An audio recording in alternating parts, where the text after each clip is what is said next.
إن الحمد لله نحمده ونستعينه ونستغفره ونعوذ بالله من شرور أنفسنا وسيئات أعمالنا من يهده الله فلا مضل له ومن يضلل فلا هادي له وأشهد أن لا إله إلا الله وحده لا شريك له وأشهد أن محمدا عبده ورسوله اللهم صل وسلم وبارك ونعم على سيدنا وإمامنا وقدوتنا محمد وعلى آله وصحبه وسلم تسليما كثيرا أما بعد فالسلام عليكم ورحمة الله وبركاته. Bienvenue dans ce nouvelle émission consacrée au Coran. Alhamd, qu'on a effectivement une série qu'on a commencé plusieurs épisodes. Allah subhanahu wa ta'ala nous a permis d'aborder sa parole et enfin, de parler de sa parole sacrée et tous les bienfaits du Coran, et ce qu'on a vu effectivement par rapport à l'enregistrement de la compilation du Coran et par rapport à des aspects extrêmement important dans la science du Coran. On a vu que le travail important, le travail de nos ulama, qu'Allah subhanahu wa ta'ala les récompense par le meilleur et bénisse leur temps. Aujourd'hui, effectivement, on consacre cette émission pour parler des bienfaits effectivement du Coran et plus particulièrement des bienfaits des sourates du Coran, parce que le Coran on le lit mais on ne sait pas tout l'intérêt, tous les bienfaits qu'il y a derrière à le lire. On en a parlé pendant quelques épisodes, pendant l'émission qui était consacrée à la médecine prophétique. On avait parlé du bienfait du Coran et sur le plan de la santé, que ce soit du cœur ou des corps. Et là, vous pouvez aller effectivement plus loin, aller un peu plus dans le détail, qu'on n'a pas pu peut-être aborder lors de ces lives-là. Je remercie Cheikh Mahmoud, qu'Allah le récompense par le meilleur pour sa présence. Barakallahu fik Cheikh. Et bienvenue encore, jazakallahu khairan. Bismillahirrahmanirrahim, alhamdulillahi rabbil alamin, ashhadu an la ilaha illallah, wahdahu la sharika la, wa ashhadu anna Muhammadan abduhu wa rasuluh. Allahumma salli ala Muhammadin wa ala ali Muhammad, kama sallaita ala Ibrahim wa ala ali Ibrahim, innaka hamidun majid. Allahumma barik ala Muhammadin wa ala ali Muhammad, كما باركت على إبراهيم وعلى آل إبراهيم إنك حميد مجيد. ورضى اللهم عن الخلفاء الراشدين والصحابة أجمعين ومن تبعهم بإحسان إلى يوم الدين. أما بعد, السلام عليكم ورحمة الله وبركاته. C'est Mohamed et Karim, ainsi que toutes les auditrices fidèles et les auditeurs très passionnés. Et je confirme et j'insiste sur l'importance donc de leur confiance, de leur fidélité. Donc effectivement, le sujet, comme tu l'as présenté, on y a consacré forcément, quand on parle d'islam, on parle du Coran. Donc dans la médecine prophétique, on en avait parlé. Et en plus de la faveur d'Allah subhanahu wa ta'ala sur cette communauté, sur les univers, de nous avoir conservé le Coran, ça suffit comme guidée, ça suffit comme lumière. Mais en plus de ça, Allah subhanahu wa ta'ala a accordé effectivement à sa parole une place particulière, dans la mesure où on a vu dans la sourate 17 et d'autres que c'est un médicament. Et également, on a vu que c'est une lumière, c'est un guide pour les croyants. Et donc, les bienfaits du Coran, dans ce bas monde, sont palpables. Allah bi dhikrillahi tatma'innu al-qulub. Ne serait-ce que ça, et je dis c'est énorme. N'est-ce pas que c'est par le rappel d'Allah que le cœur s'apaise? Donc quand on a besoin d'histoire, quand on a besoin de connaître le sens de la vie, quand on a besoin de quoi que ce soit, il suffit de lire le Coran. Quand on veut parler à Allah tout simplement, quand on veut qu'Allah nous parle, il suffit de lire le Coran. Alors, c'est un bienfait qui est énorme, qui est inquantifiable, je dirais. Il y a également et surtout, je pense qu'Allah a mis dans le Coran comme guérison, pour le rappeler, guérison des cœurs, contre deux maux, comme on l'avait peut-être déjà dit dans les maladies du cœur, contre deux maux, les maux de ce qu'on appelle les shubuhat, les maux de... pas des choses qui soupçonnent, des mots d'hésitation, de doute, etc. Parce que Satan a juré de nous amener tous en enfer. Le fait que le Coran vient par A plus B nous démontrer la toute-puissance d'Allah subhanahu wa ta'ala, c'est pourquoi on est créé, nous amener, nous donner des vérités, ceci permet de rejeter donc les waswas et les suspicions et les doutes que peuvent amener donc Satan dans notre cœur et qui rassure, heureusement. Et il y a également contre toutes ces tendances de l'âme, qu'on sait que la sagesse d'Allah subhanahu wa ta'ala a voulu que les âmes aient des tendances, l'âme ait des tendances plutôt, pour pouvoir satisfaire un certain nombre de besoins qu'Allah a définis dans sa sagesse. et dans sa toute-puissance. S'il n'y aurait pas eu donc ces besoins-là, certainement, on serait mort de ce qu'Allah sait. Et donc, il y a ces aspects-là contre les shahawat, les conséquences de se laisser aller à ses passions, de satisfaire à ses besoins, sachant que les besoins sont, sont exponentiels. Sont exponentiels. Et puisque, comme l'a dit le prophète sallam, ne remplit le ventre du fils d'Adam que donc la poussière de la tombe. Donc plus on en a, plus on en veut, et sachant qu'on ne sera pas satisfait, ne sera vraiment satisfait que celui qui se satisfait de ce que Allah nous donne. Donc ça, ce sont des choses, je veux dire, pas triviales, mais qu'on oublie souvent. Il y a donc, entre autres, dans le Coran, ce qu'Allah subhanahu wa ta'ala a accordé donc, comme bienfait, notamment pour commencer et peut-être pour résumer, dans la sourate al-Fatiha. C'est sur celle-là surtout que j'aimerais attirer l'attention de nous qui, grâce à Allah subhanahu wa ta'ala, appliquons son ordre, et l'acte le plus aimé d'Allah, c'est dans la prière. Comme disait Ibn Qayyim, rahmahullah, Allah a rassemblé tous les livres qu'il a révélés, qu'il estime à 114 plus exactement. Et tous les livres, il les a résumés dans 4 que nous connaissons, la Torah, l'Évangile, les psaumes et le Coran. Il a tout résumé dans le Coran, et le Coran tout résumé dans la Fatiha.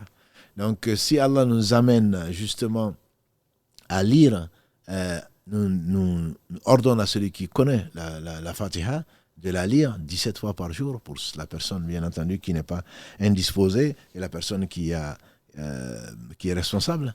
C'est qu'il y a plus d'une sagesse, parce que justement le Coran vient apaiser l'âme, et comme les savants le disent également, tout le Coran a été résumé dans Iyyaka na'budu wa iyyaka nasta'in. Ça nous rappelle pourquoi on a été créé, ça nous rappelle qu'on a absolument besoin, qu'on ne peut pas se passer d'Allah le temps d'un clin d'œil.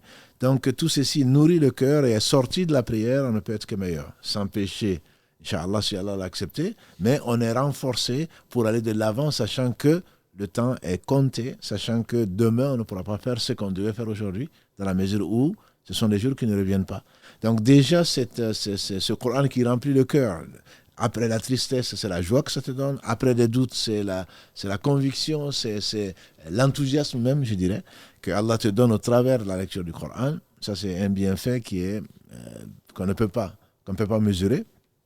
Et donc, dans cette perspective, il faut savoir que il y a en plus de ce bienfait, ce qu'on a vu dans la médecine prophétique, c'est que plus que cet aspect moral, il y a un aspect physique, puisque Ibn Qayyim disait qu'il s'est retrouvé à la Mecque, à la Kaaba, sans médecin, et qu'il n'avait que de l'eau Zemzem sur lequel il récitait le Coran, et Allah l'a guéri.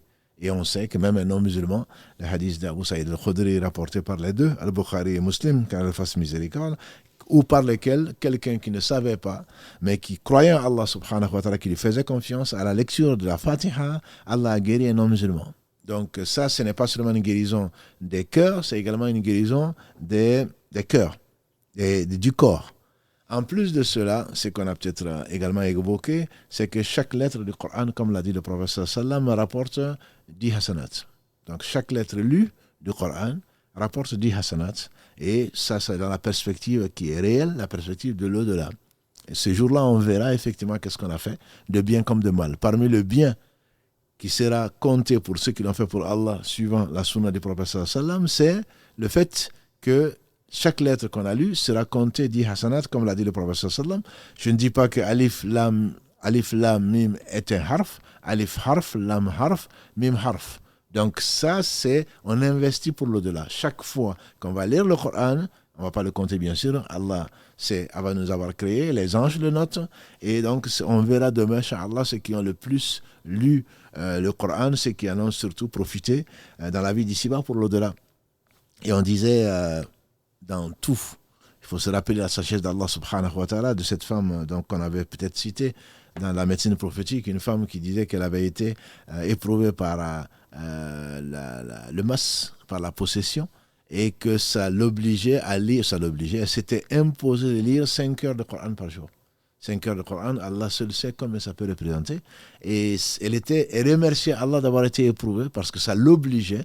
Nous ne sommes pas obligés, grâce à Allah, de lire le Coran, sauf dans la prière. Et malheureusement, beaucoup d'entre nous s'en contentent. Alors qu'elle, sa situation, sa santé fragile, et la possession, qui est son expérience douloureuse, l'amène parce qu'elle croit au livre, elle croit que c'est la guérison, et même si la guérison est retardée, c'est pour son bien. Donc elle remercie Allah de pouvoir lire le Coran pendant 5 heures par jour. Au bout d'une demi-heure, on a tendance à regarder si combien de pages j'ai lu, est-ce que ça ne suffirait pas. Elle se plaisait, entre guillemets, Allah lui a donné la joie de pouvoir donc ramasser les hasanats. Et ça, je pense qu'il ne faudrait pas que nous oublions quand nous lisons le Coran, que non seulement c'est la parole sacrée d'Allah, mais en plus que ça nous rapporte, c'est que Allah seul sait s'il a accepté en tout cas au jour du jugement dernier, sans quelle que soit la sourate. Ça, je pense qu'il faut se le rappeler pour se donner du courage. Il faut se le rappeler pour remercier Allah subhanahu wa ta'ala de nous avoir conservé le livre. Et c'est le seul livre qui a été conservé intact et que le faux n'atteint pas. Et que malgré les tentatives, jamais on ne saurait donc changer un seul mot, une seule lettre du Coran. Tous ceux qui ont voulu, tous ceux qui ont essayé, ont échoué. Et donc, c'est peine perdue. Ça, je pense que déjà en abordant le Coran dans la lecture, que l'on sache lire comme nos frères arabophones et nos sœurs arabophones, ou qu'on essaye de lire, mais avec difficulté, que l'on sache qu'Allah subhanahu wa ta'ala a été généreux vis-à-vis donc, de cette communauté en leur laissant donc, sa parole incréée, il l'a laissée intacte et en lui accordant ses bienfaits, tant d'un point de vue matériel que d'un point de vue spirituel. Effectivement, par rapport à ces bienfaits, tu nous as parlé la semaine passée de tentatives effectivement qui ont été de tentatives de mensonges qu'on a connues pendant l'histoire de l'histoire de l'islam, où certains ont inventé effectivement des hadiths et c'est le fait sur les bienfaits particuliers pour les sourates. Quelle est la démarche à avoir?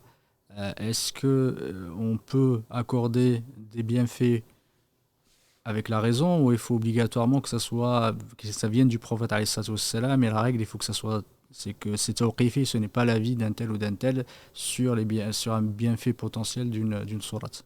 On avait fini l'épisode de la semaine dernière sur cela.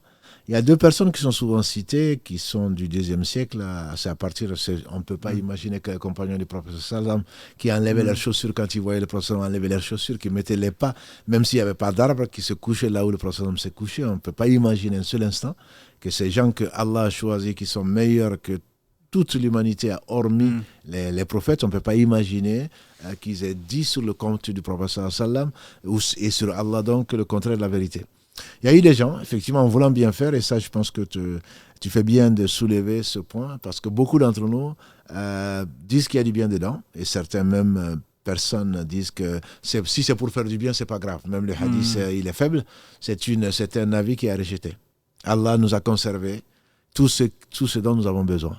Et donc, c'est tawqifi. Allah a dit, le prophète sallam a dit, c'est ça la science. Et donc, effectivement, il y a deux personnalités, notamment, si ma mémoire est bonne, il y a un qui s'appelait Nuh.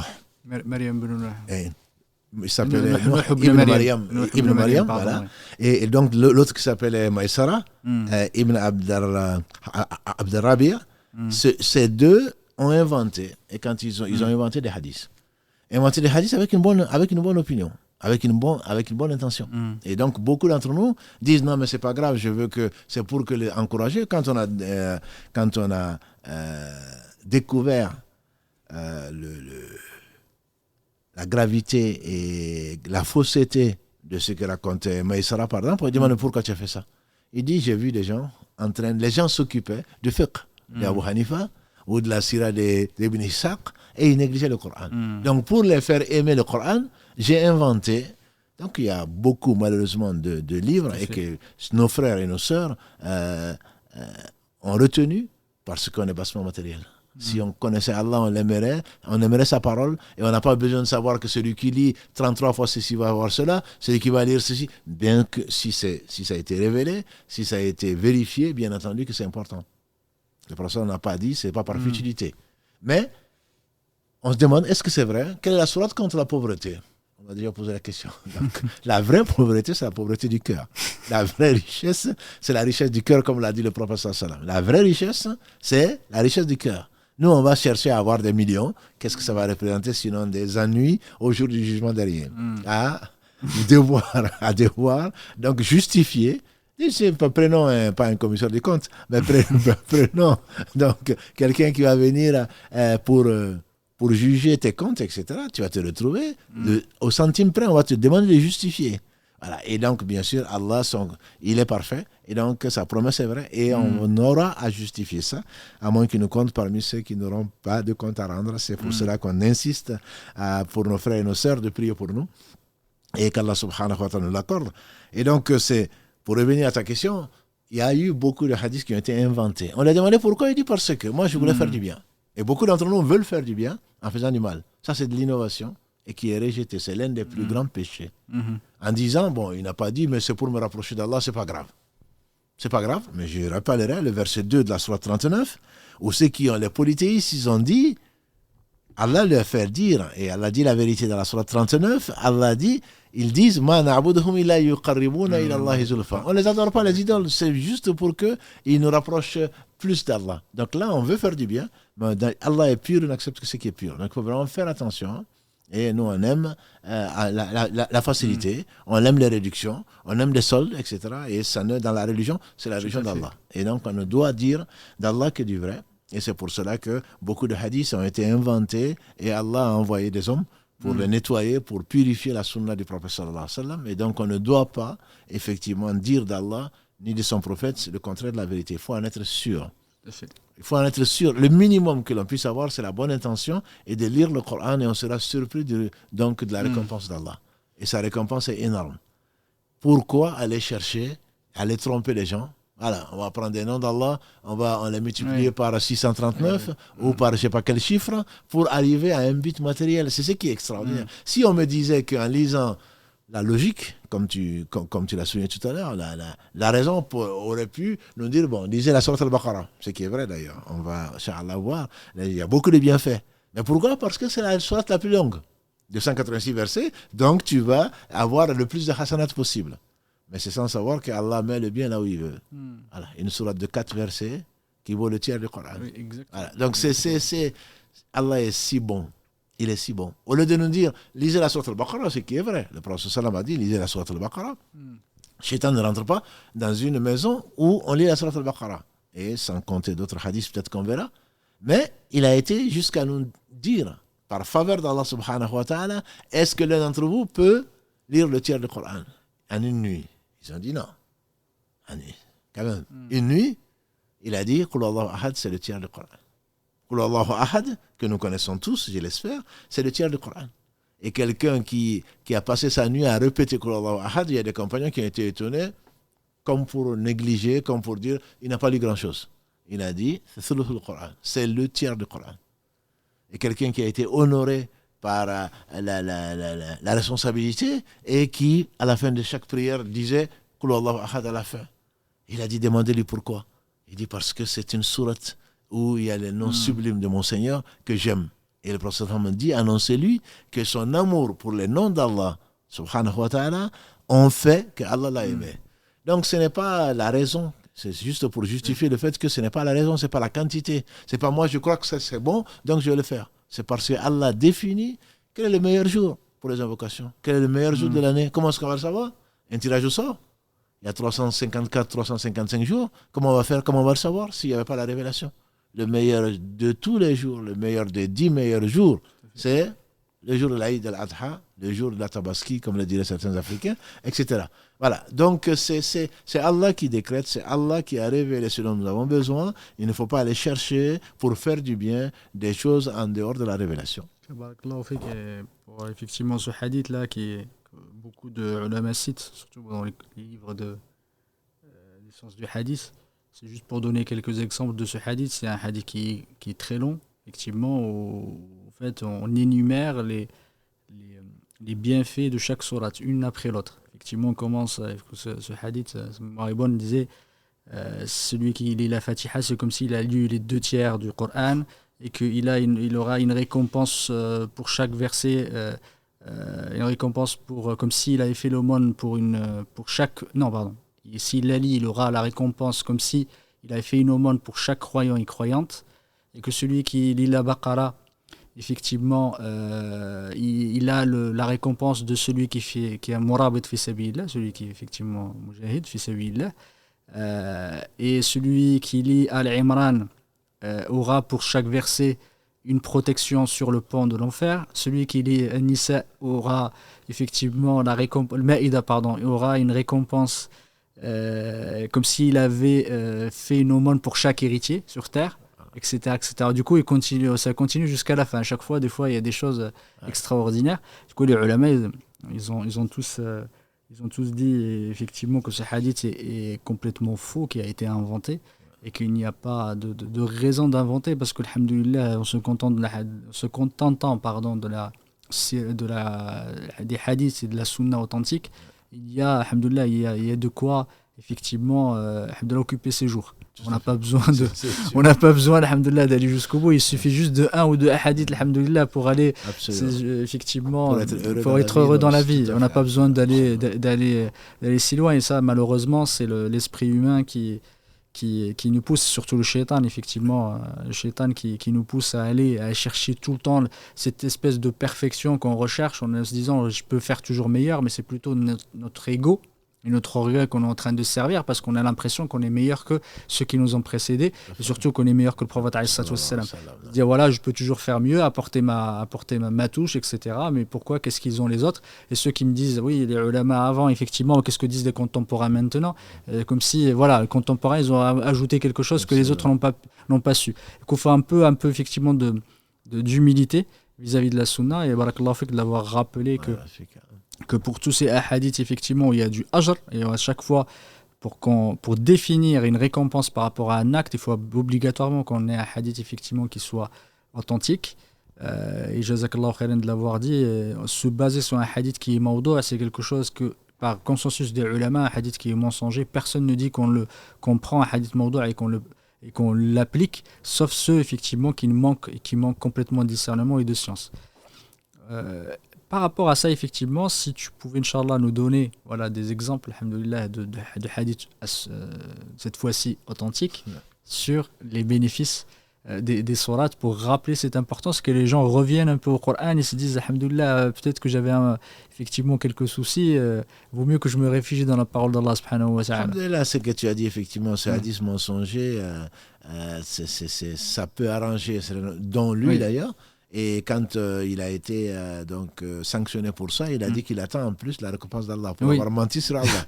Voilà, donc il faut vraiment faire très attention. Le peu, comme l'a dit le prophète sallallahu alayhi wa sallam, ce qu'Allah aime le plus, c'est ce qui dure, même si c'est peu. Tout à fait. Voilà, donc nous on est là toujours dans la quantité, toujours dans la quantification. En réalité, Allah nous a laissé les hadiths authentiques, parmi lesquels, donc les bienfaits la Fatiha, on en a déjà parlé. Et le simple fait de savoir qu'en récitant la Fatiha, Allah a divisé la prière entre son serviteur et lui. Tout à fait. Je veux dire, on peut rester, je dis pas toute sa vie. Il y a vraiment un secret énorme. Un bienfait énorme. Le fait que Allah nous ait imposé, ordonné de lire la Fatiha 17 fois par jour. 17 fois par jour, c'est comme si tu dialoguais avec Allah. Que tu sois seul ou en groupe.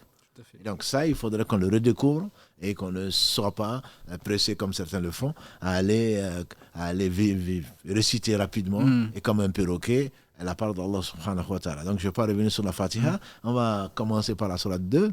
Donc, parmi les versets de la sourate Al-Baqarah, ce que nous connaissons tous, je pense, c'est le verset 255 de la sourate Al-Baqarah, Ayatul Kursi.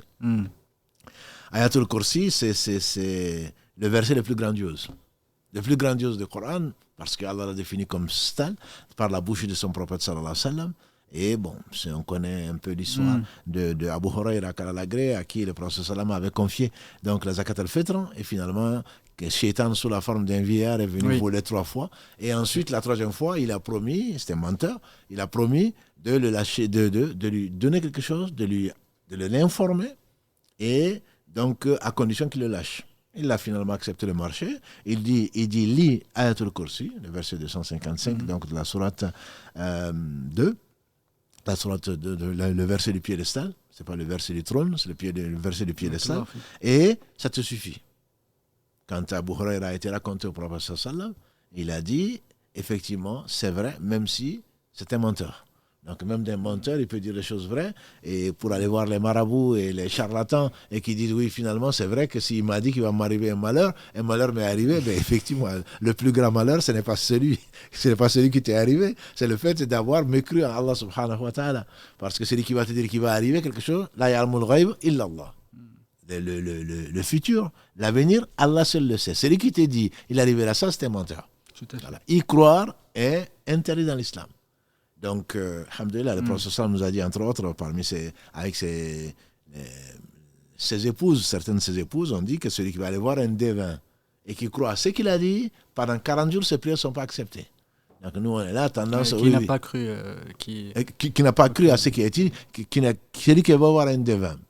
Il a cru ou n'a pas cru, je ne me rappelle pas de cette partie-là. Qui n'a pas cru. Parce que celui qui a cru, c'est qu'il a... Il a mécru à ce qui a été apporté au prophète. Exactement. Donc allez voir les gens qui jettent des coris, puisque je sais qu'on a beaucoup de frères et de sœurs d'Afrique qui écoutent, qui sont là en train de jeter des coris. Je veux dire, il passe sa journée là. Il n'a ni salon, ni quoi que ce soit, il se fait payer pour ça. Il te dit oui, voilà. Donc ça va être un mariage béni.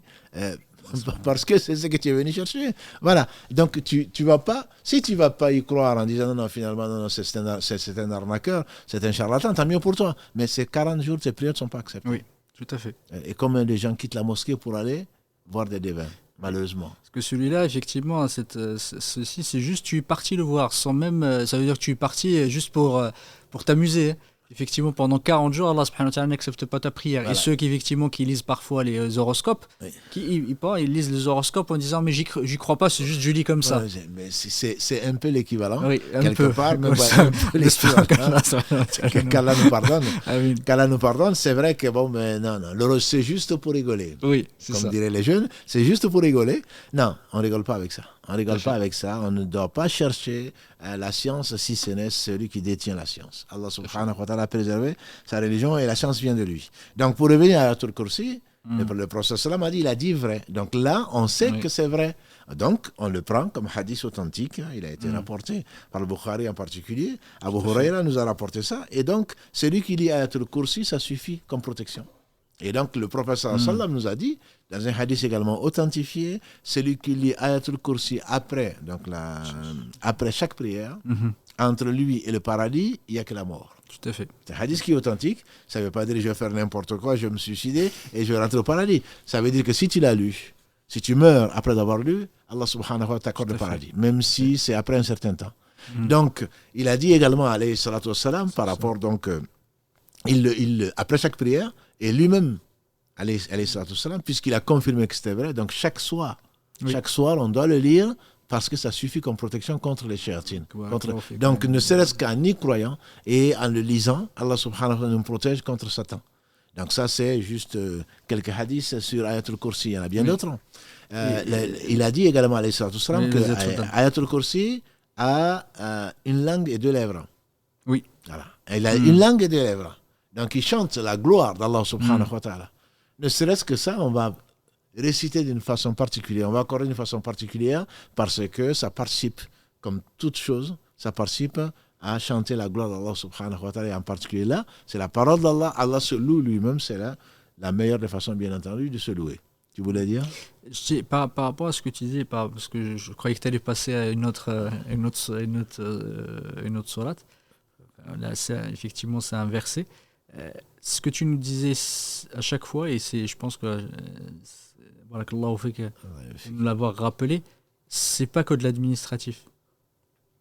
Effectivement, c'est si tu pouvais, parce que certains se disent tiens, je vais lire le conseil, ça y est. C'est vrai. Et c'est devenu un peu effectivement machinal, voilà. Tout à fait. Et même c'est des fois, on va pas dire que c'est un gris-gris, alhamdoulilah. C'est en fait on est un peu dans cet esprit-là quand on le fait, en se disant si je le fais, je peux faire n'importe quoi derrière. Après, absolument. Je peux faire n'importe quoi. Ça y est, j'ai lu Ayat al-Kursi, ça y est, je suis protégé. Je suis protégé. Et parce qu'une fois, effectivement, une qui est venue me dire je vais faire la ruqya. Elle me demande, elle me dit est-ce que vous n'avez pas des CD de ruqya? Mais il y en a. Alhamdoulilah, il y Il en y en a. a qui sont vendus. Effectivement. Et quand je l'ai vu, je regardais comment elle est, je lui ai dit, mais effectivement, peut-être c'est pas ça qu'il faudrait peut-être faire, c'est peut-être commencer par autre chose, par quelque chose à côté.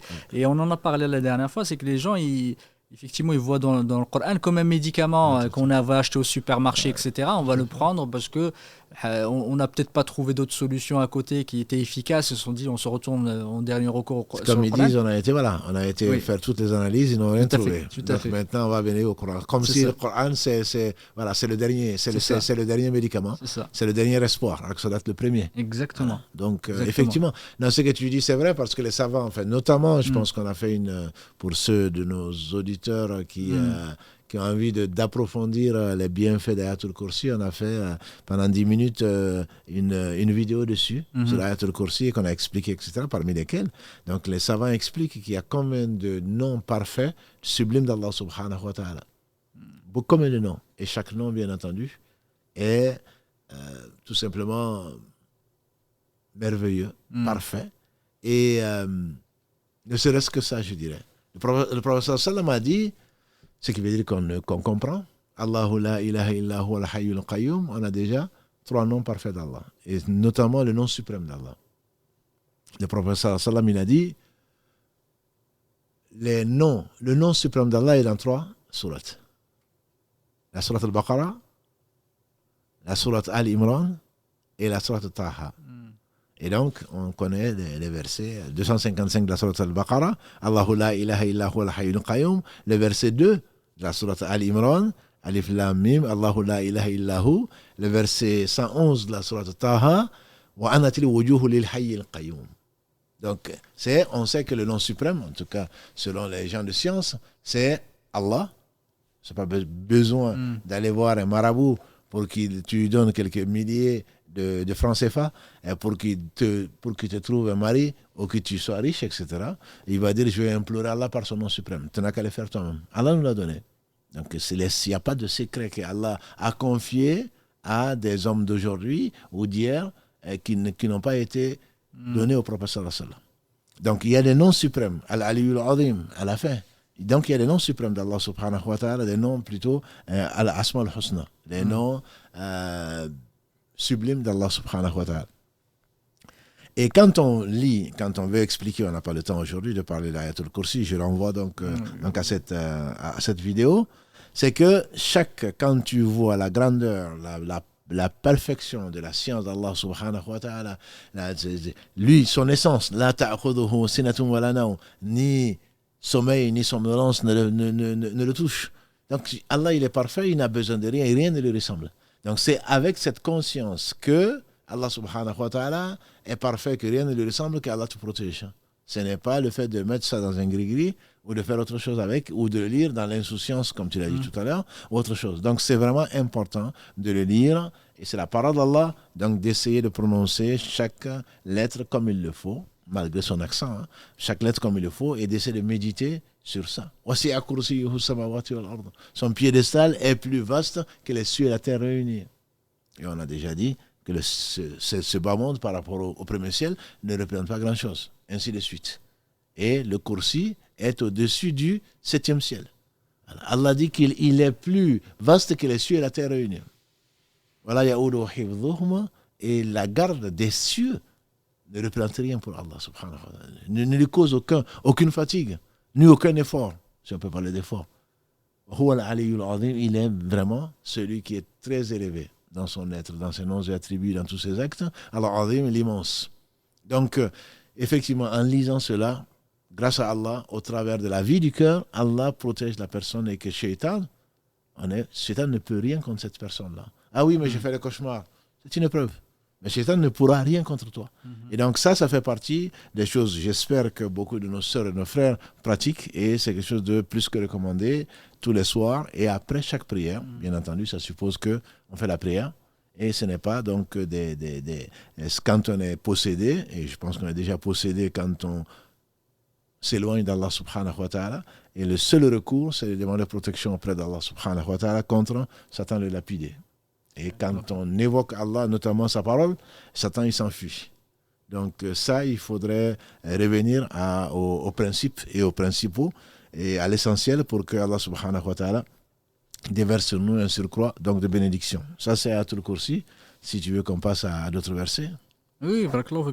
Donc, si on continue dans la même sourate, les versets 285 et 286, la sourate Al-Baqarah, les deux derniers versets, le prophète sallam a dit, voilà, Jibril est venu dire au prophète sallam, alors qu'il était assis, le ciel, il y a un ange qui est descendu. Il a dit, cet ange est descendu par une porte du ciel qui n'avait été jamais ouverte auparavant. Il lui a donné à Jibril de dire au prophète sallam, ces deux derniers versets de la sourate Al-Baqarah et également la Fatiha. Les deux derniers versets de la sourate Al-Baqarah sont conseillés à lire, puisque le prophète sallam a dit, celui qui les lit, Allah lui accorde ce qu'il lui demande. Et ça, donc il faut en connaître le sens, bien sûr, pour ne pas demander à Allah des choses que l'on ne connaît pas. Seigneur, ne nous tiens pas rigueur si nous oublions ou si on se trompe.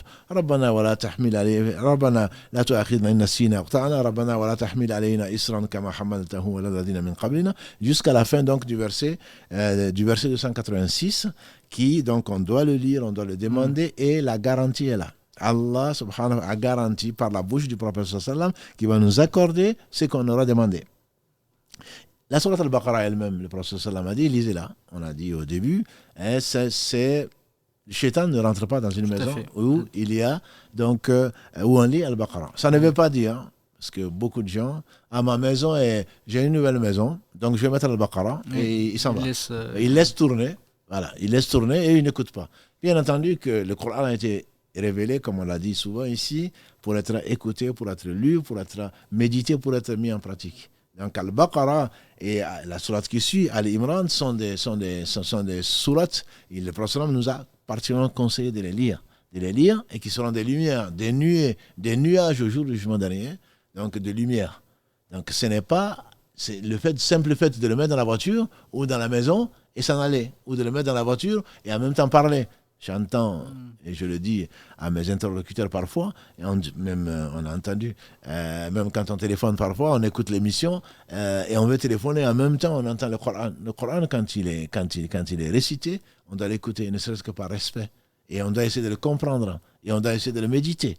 Donc, Al-Baqarah, c'est la sourate. Allah subhanahu wa ta'ala a voulu qu'elle soit la plus longue. Il a voulu, subhanahu wa ta'ala, lui accorder une importance qu'il n'a pas accordée à d'autres sourates. Bien entendu qu'il y a d'autres sourates et d'autres bienfaits dans d'autres sourates. Barakallahu fik de parler de ça, effectivement, le prophète alayhi salam, ce hadith qui est rapporté d'Abu Huraira, rapporté par Abu Huraira de Muslim, effectivement, il dit la taj'alu buyutukum maqabir. Effectivement, ne faites pas devenir vos maisons comme des cimetières.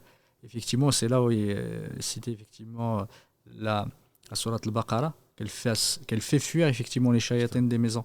Et je voulais juste parler de la première partie, effectivement, là, je parlais du hadith, c'est que c'est important de lire le Coran en fait, dans les maisons.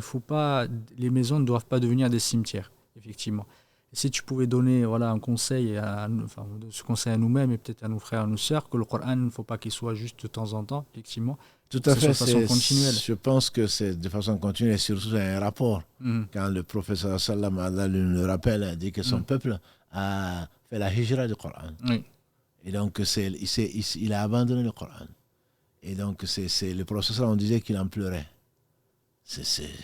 Allah, le professeur s'est plaint à son Seigneur. Ils ont mis ce Coran derrière eux. Et on va mettre le Coran sur les étagères, comme une question sur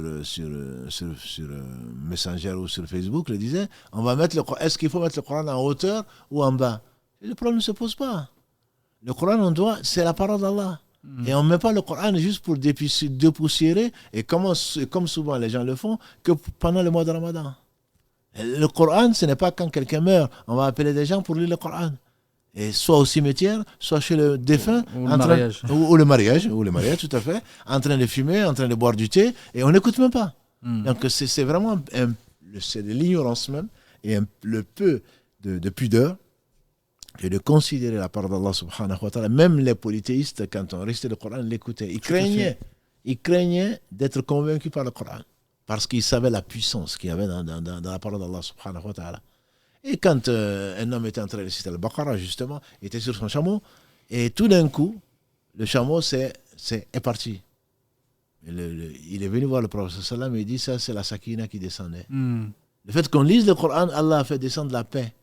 Et Allah a fait descendre la paix qu'il a fait vivre à ce chameau qui a failli le renverser. Donc le Coran, ce n'est pas, c'est lourd. Et comme on le dit souvent, si on avait fait descendre surat al-Hashr, si on avait fait descendre ce Coran sur une montagne, tu l'aurais vu s'affaisser. Le Coran, tu l'aurais vu s'affaisser. Donc on a entre les mains la parole d'Allah subhanahu wa ta'ala qui n'a pas d'équivalent. Et donc ça, ce dont tu parles, je pense que c'est quelque chose d'important. La maison où on ne lit pas, comme l'a dit le prophète, même la prière. Et elle dit ne faites pas de vos maisons des tombes ou des cimetières. Il faut faire une partie de nos prières à la maison. Les gens se précipitent après les Isha en particulier, de faire le nawafil, shafal le witr, comme ça je suis tranquille. Alors que la prière faite à la main, à l'abri du regard des gens, elle est récompensée 25 fois. Comme on a déjà, certainement on a déjà parlé, d'après le hadith d'Abu Umama, il y a une canal.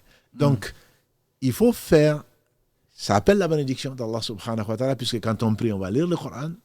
Et quand nos enfants vont nous voir prier, vont entendre le Coran, la shaitan il va partir de la maison. Et donc, il faut avoir un wird, même s'il est peu, le fait de lire régulièrement le Coran à la maison, parce que ça attire la bénédiction d'Allah subhanahu wa ta'ala. Ce n'est pas seulement pour inaugurer la maison ou pour la protéger contre... Non, ne faites pas, comme tu l'as dit, rapporte le hadith, ne faites pas de vos maisons un cimetière. Donc il faut lire du Coran. Et ça, c'est la meilleure partie, entre guillemets, de la nuit. C'est le dernier tiers de la nuit.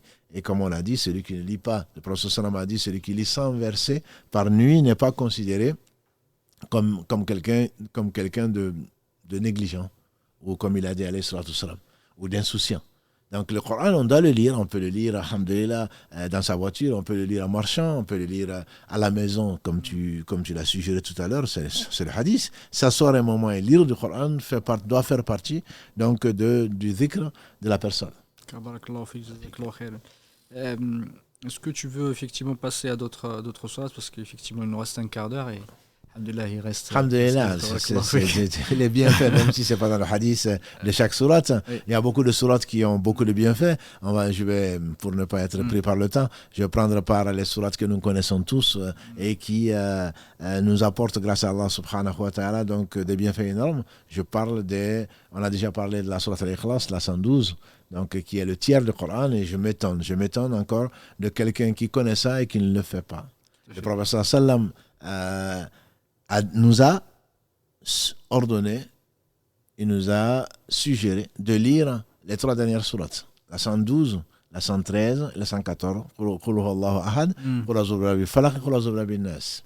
et il y a beaucoup de hadiths, notamment, il a mis en pratique, mais il y a beaucoup de hadiths qui viennent, entre autres d'Abu Umama, qui disaient qu'ils sont sortis, et il y a eu le vent, et il y a eu le ciel qui s'est couvert, et le prophète sallam a dit de lire et que c'était la protection. Et avec Allahu Ahad, le prophète sallam lui-même, d'après notre mère Aïcha, quand il se mettait au lit, il rassemblait ses 2 mains, il la crachotait dessus, et il lisait les 3 sourates. Ensuite il se le passait sur le visage, sur la tête, et sur tout le corps, là où les mains pouvaient donc atteindre. Ça, c'est une ruqya. C'est ce qu'il faisait, et je rappelle que c'est à cette occasion, quand il a été ensorcelé, alayhi salatu wassalam, c'est à cette occasion qu'Allah lui a révélé, parmi les asbab al-nuzul, ces 2 dernières sourates-là.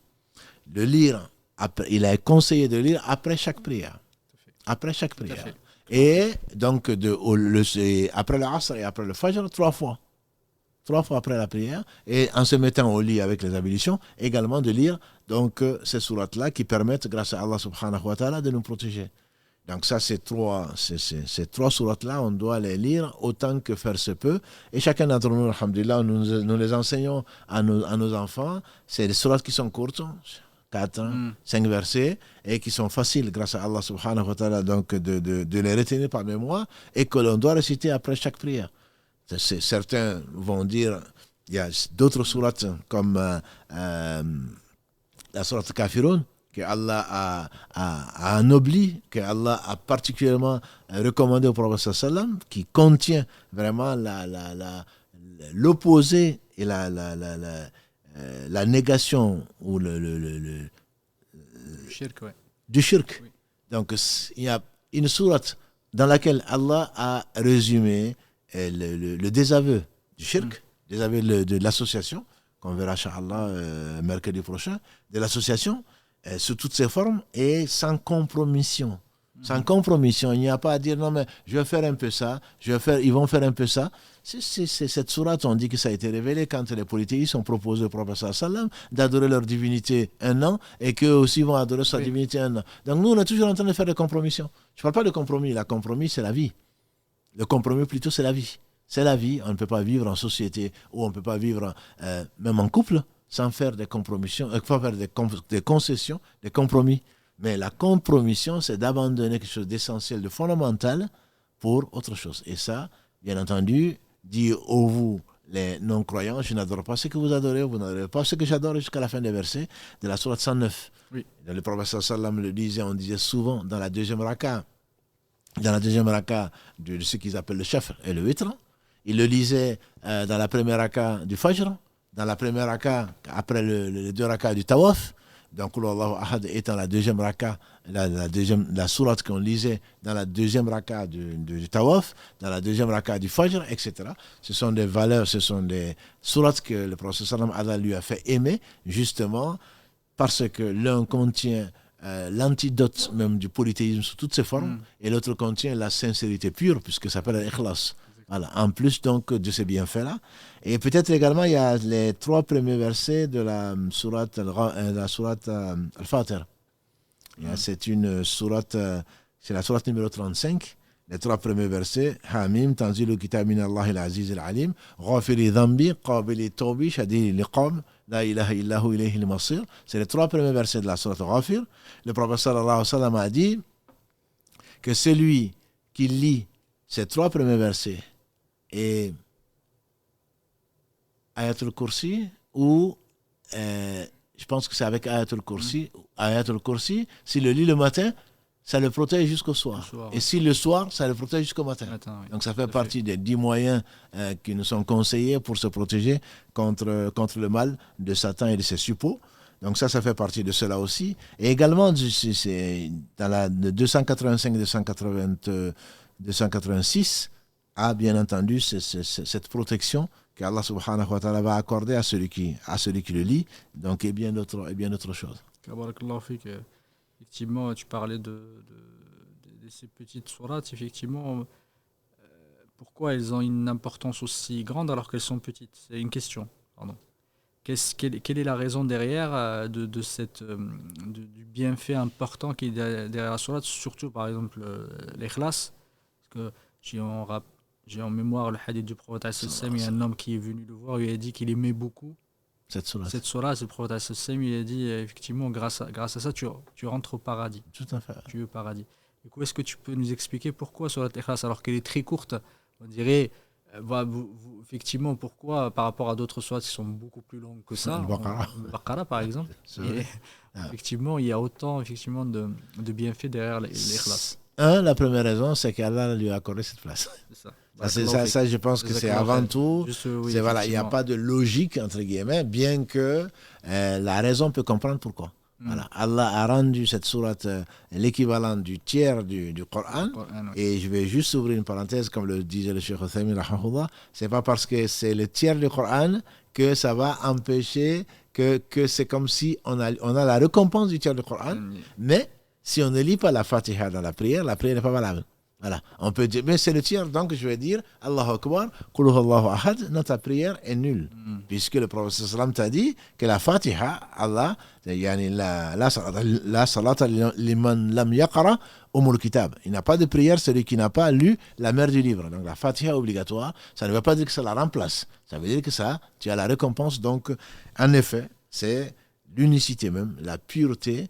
Dis-lui, Qul huwallahu ahad, dis-lui, Allah, il est unique. Il est unique dans son essence. C'est dans ses œuvres. Dans tout ce qu'il fait, subhanahu wa ta'ala, il est incomparable. Allahu samad, et on dit samad, c'est ce qui est plein. As-Samad, on dit que c'est l'implorer également. Et comme le fait dire Ibn Abbas Karalagré, ainsi que son père, c'est tout ce qui existe en dehors d'Allah implore Allah subhanahu wa ta'ala. Lam yalid, et contrairement à ce qu'on lui a menti sur son compte, il n'a pas enfanté, il n'a pas été enfanté. À lui, nul n'est égal. Et donc, ces 4 versets par lesquels que Allah aime et qu'il a voulu enseigner à son prophète sallam, il a voulu lui faire aimer cette sourate plutôt. Le prophète sallam a dit la sourate qu'Allah a aimé le plus. C'est Qul a'udhu birabbil falaq. Moi, j'aurais pensé à autre chose. On veut penser, on veut sortir des infos de sa tête. Non, c'est Qul a'udhu birabbil falaq. Pourquoi? Allah seul le sait. Mais tu t'adresses au Seigneur du falaq, le Seigneur de l'aube, qui est le Seigneur de toutes choses. Et contre quoi? Contre tous les maux. Parce qu'Allah ne fait que le meilleur. Contre les maux, contre le mal de ses créatures. Et Ibn Rajab, quand il fasse miséricorde, il disait, il ne faut pas décrire Allah au travers des actes de ses serviteurs. Parce que les actes d'Allah subhanahu wa ta'ala sont tous parfaits, même si on ne comprend pas. Le mal ne provient, c'est lui qui crée le mal, mais Allah ne fait pas le mal. Allah ne fait pas le mal. Nous, on fait le mal parce qu'on est malade. On fait le mal parce que le cœur est sale. On fait le mal parce qu'on veut des choses chez quelqu'un d'autre, alors que tout appartient à Allah. Allah ne fait pas le mal. Tout ce que Allah fait, il y a une sagesse derrière que l'on ne comprend pas toujours parce qu'on n'est pas assez patient, on n'a pas assez de science. Donc, Qul a'udhu birabbil falaq, on le dit comme ça, on le chante presque parce qu'on veut vite fait, comme le disent les jeunes. Donc, comme c'est pas très long, on le lit rapidement.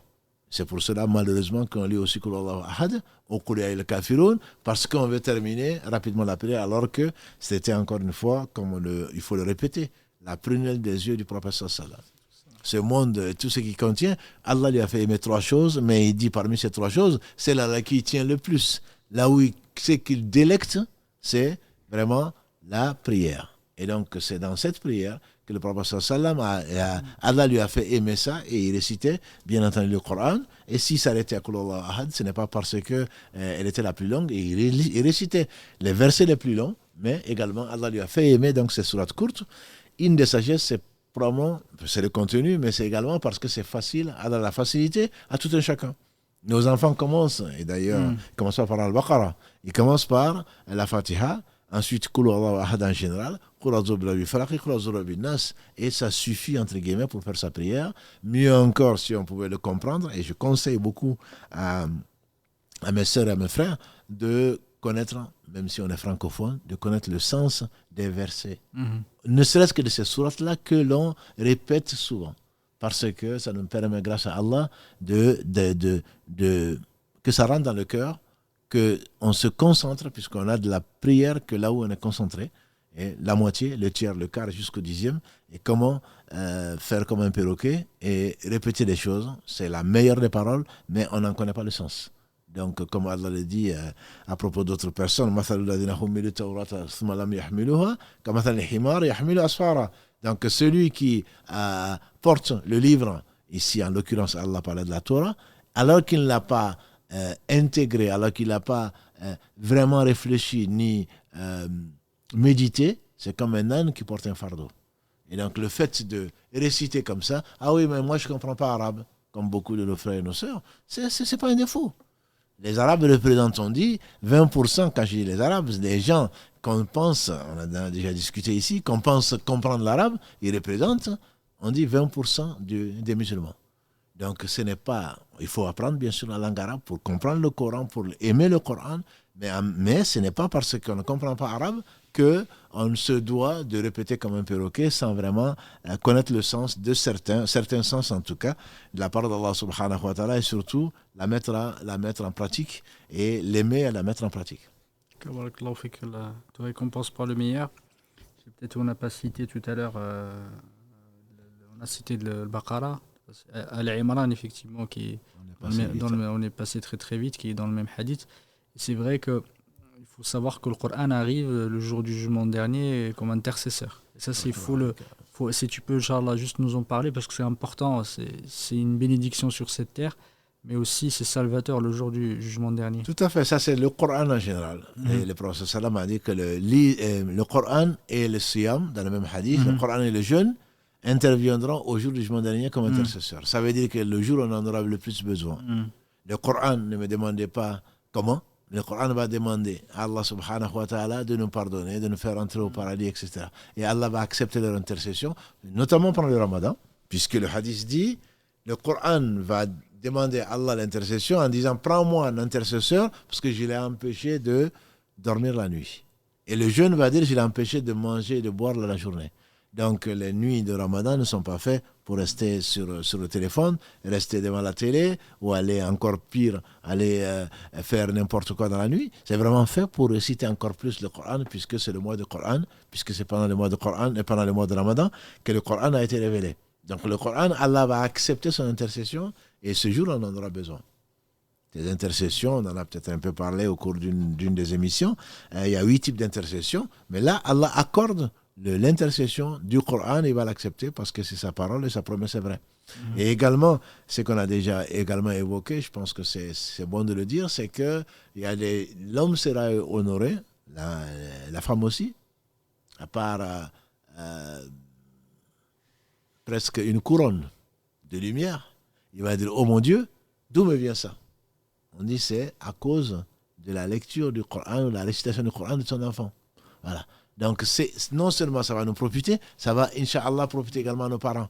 Si nos parents savaient, ils ne nous auraient pas envoyé certainement en maternelle avant de nous avoir fait apprendre le Coran. Encore une fois, la mémoire est fraîche.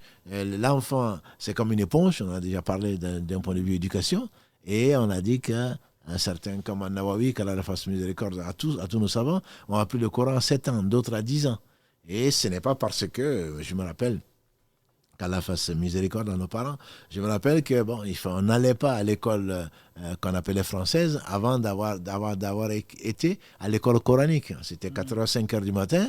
On allait et ça ne nous a pas empêché, alhamdoulilah, d'avoir des doctorats. Ça ne nous a pas empêché de venir en France. Ça ne nous a pas empêché d'occuper les fonctions qu'Allah a voulu qu'on fonctionne. Mais alhamdoulilah, au moins qu'Allah bénisse nos parents. Ils nous ont obligés. C'était pas vraiment avec notre consentement. On ne le demandait pas. Ils ont bien raison. Donc, à nous enseigner le Coran. On dit d'ailleurs, ce que tu sais toi, que d'autres ne savent pas, que le père de l'imam Abu Hanifa, il a donné combien de récompenses à l'enseignant qui lui a appris la Fatiha. C'est nous aussi que, on va l'amener à la mosquée le samedi matin ou le dimanche matin, ou voilà, on s'en débarrasse ou presque pour aller faire des courses. Alors qu'en réalité, celui qui t'enseigne le Coran, il t'enseigne tout le bien. Voilà. Donc il ne faut pas voir les imams ou les gens qui enseignent, malheureusement, certains le font pour de l'argent s'ils en ont besoin. Je remercie Allah de ne pas être dans leur cas, mais il faut les respecter. Il est en train d'enseigner à ton enfant et à toi-même, il est en train d'enseigner la parole d'Allah subhanahu wa ta'ala, la meilleure parole, donc qui est la parole d'Allah subhanahu wa ta'ala et qui lui servira dans ce bas monde et dans l'au-delà. Donc il ne faut plus voir le Coran comme une lecture entre guillemets pour avoir que les hasanats, alors que les hasanats c'est ce qui est certainement qui va grâce à Allah nous compter au jour du jugement dernier, mais il faut surtout voir la sacralité, l'importance, l'immensité et la bénédiction qu'Allah subhanahu wa ta'ala a accordée à toute sa parole, et en particulier il nous a facilité les choses en donnant des mérites particuliers pour certains des versets ou pour certaines des sourates dont il a facilité la mémorisation. Et donc, c'est nous qui négligeons malheureusement leur récitation, leur compréhension et également donc leur mise en pratique. Allah te récompense par le meilleur. Et effectivement, alhamdoulilah, il faut occuper son temps avec le Coran, avec la prière, il faut faire très très attention en ce moment, effectivement. Avec tout ce qui se passe sur les réseaux sociaux, et frères, alhamdoulilah, malheureusement, les réseaux sociaux qui sont devenus omniprésents et qui rendent les gens fous, effectivement, vaut mieux, alhamdoulilah, se retourner vers le Coran, parce que des fois on voit des choses, sans citer, des fois des choses qu'on croirait même pas, et qui peuvent effectivement arriver. C'est arrivé hier, j'arrive, j'ai juste rappelé à mes frères et sœurs, faites attention, ne vous embrigadez pas, parce que c'est vraiment le shaitan nous pousse effectivement à faire des choses parfois sous de bons prétextes. Mais malheureusement, je crains pour nos sœurs et nos frères. Effectivement, hier, j'ai prié qu'Allah subhanahu wa ta'ala lui pardonne. Il y a un frère qui se filmait en train de prier. Se filmait en live. Il était en live, il a posé son téléphone, il était à côté de moi, il a posé son téléphone. À côté de toi. À côté de moi. Moi, je peux te dire, il y en a un qui Oui. a fait, c'est à la Mecque, Oui, cette année, oui, à côté de moi, oui, dans le haram, en train de se filmer, oui. Il était en live et les gens, ils étaient en train de commenter. de commenter. Il a posé son téléphone. Il est en train de se filmer. Je dis, ces réseaux sociaux rendent les gens fous. Je ne comprends pas comment on peut faire ça. C'est-à-dire que tu te prépares et en fait, je le voyais debout. Et en fait, je suis arrivé en retard, qu'Allah subhanahu wa ta'ala me pardonne. J'arrive en retard, je le vois debout. Du coup, je lui ai dit, viens. Il était en train de préparer effectivement son live, son live avant d'arriver. Du coup, il le pose comme ça, en live, et les gens le regardent en train de prier comme ça, voilà, en train de faire des commentaires. Je ne sais pas ce qui lui passait par la tête pour faire ça. Peut-être que son shaitan, il lui a dit oui, peut-être pour inciter les gens à prier, etc. Mais comment on peut faire des choses comme ça qu'Allah subhanahu wa ta'ala. Du coup, je voulais en profiter parce que ça m'a turlupiné. J'ai arrêté pas d'y penser. J'ai dit aux sœurs et frères qui nous suivent sur les réseaux sociaux, justement, faites très très attention à ça.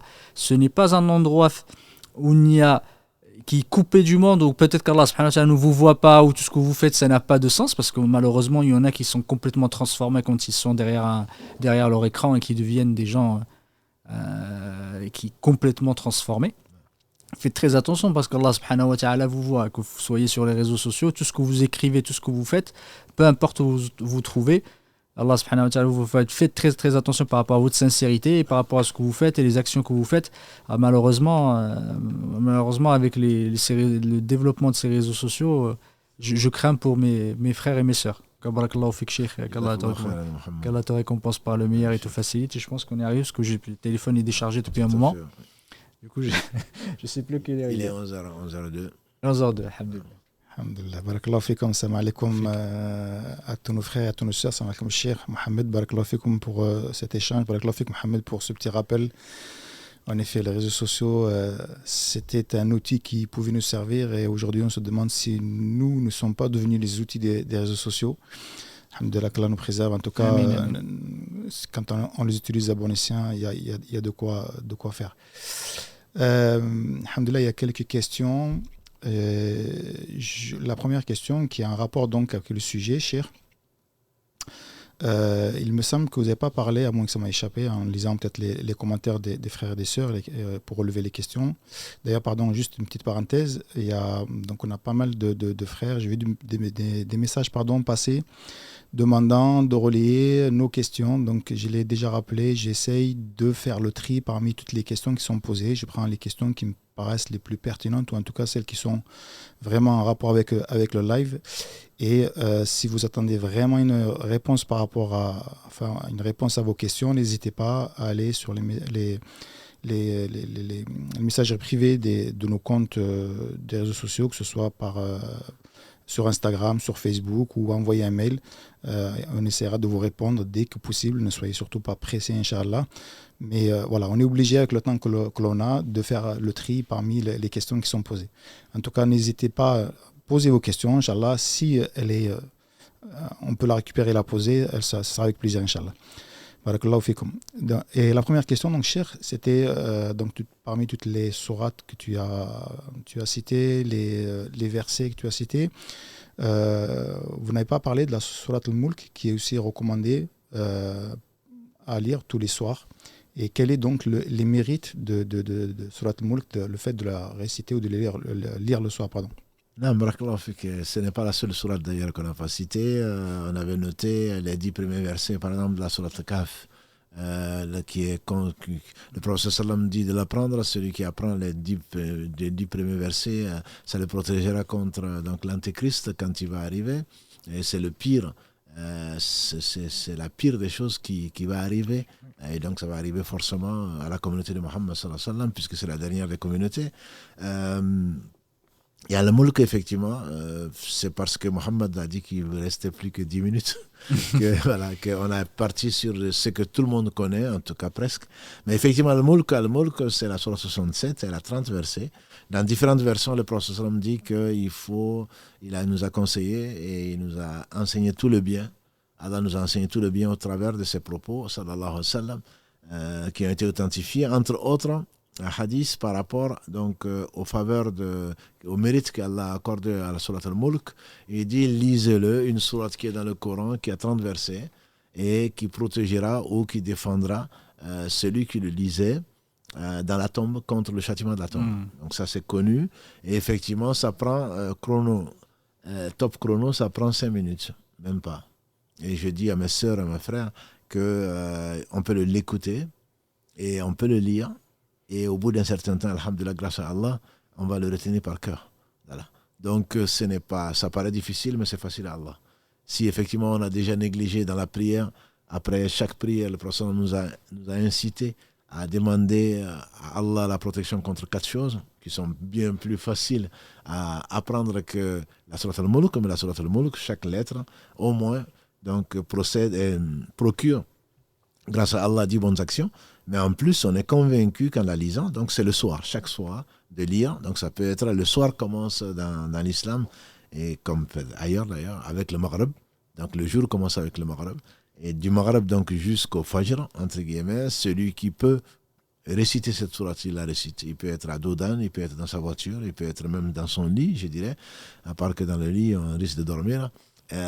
Donc cette sourate-là qui a 30 versets, il y a beaucoup de versions donc effectivement qui nous incitent à réciter sans compter donc les différents mérites des différentes lettres que l'on prononce. Je n'ai pas compté le nombre de lettres de cette sourate-là, mais c'est tous les soirs. C'est pas quand il dit qu'il va protéger la personne, qu'il va défendre la personne contre le châtiment de la tombe. C'est le fait donc de connaître cette sourate-là, de la réciter tous les soirs.